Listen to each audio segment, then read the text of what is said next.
boys, girls, all my troubles out there. Welcome back to Other Robert. I'm Joe. This is The Walking Dead, Season 7, Episode 3, The Cell.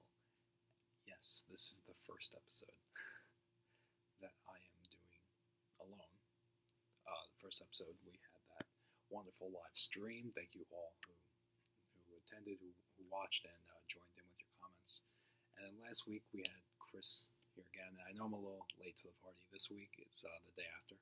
But Walking Dead, The Cell, let's talk about it. So this was essentially a Daryl and Dwight episode.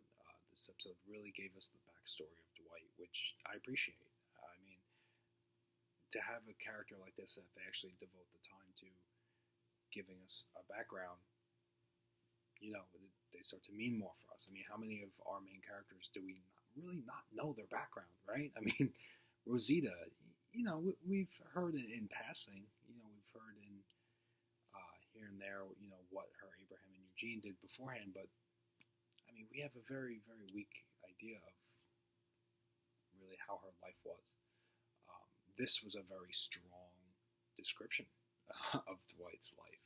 We really got, even though there weren't flashbacks, I don't even really think they were needed. We got a really vivid retelling of Dwight's story, and I think it was appropriately placed in the episode when we actually found out.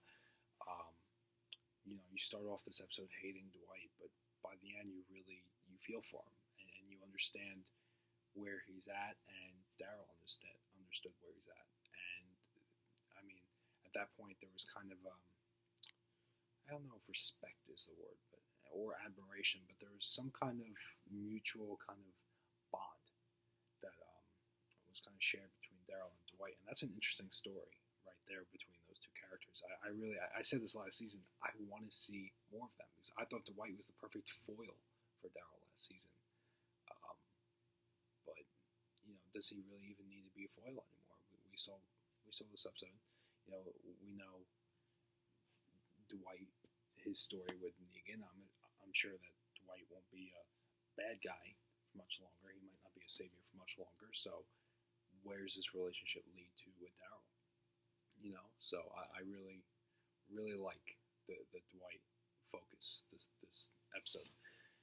And Daryl, I mean, didn't speak much. I mean, Daryl really rarely does. I mean, he's a very silent character. Obviously he'll speak, but most of the time he's a very silent character.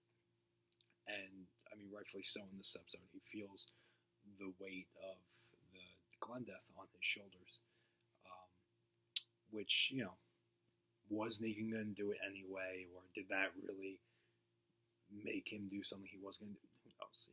Negan was probably would did it anyway.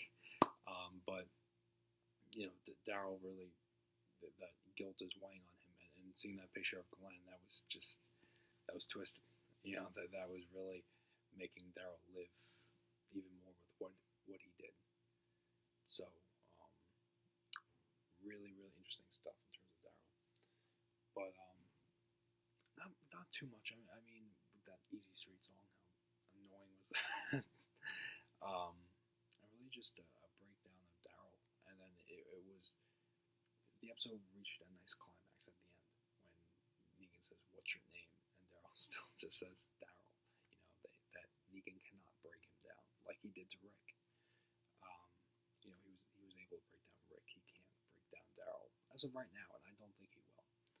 And I don't think he thinks he will after that end of the episode. I think he's coming to the realization that Daryl's unbreakable. So the Negan scenes were great. Negan's always great. Negan's always a treat to see on screen, but not too much this episode.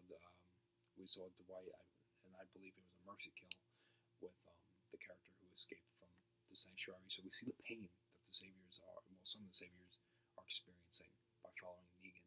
So it really describes his tyrant-like behavior at the sanctuary. So, yeah, I mean, it's not too much else to talk about this episode. We only focused on a couple characters here, and not too much happened. But I'm glad we got this episode. I really think it was placed well. I think having it the third episode, I think was placed well. And yeah, looking forward to next week. I think this was an episode we needed to have. I think we needed to really get inside the sanctuary and see what's really going on there. And having Daryl there um, added a kind of, I guess, an interest.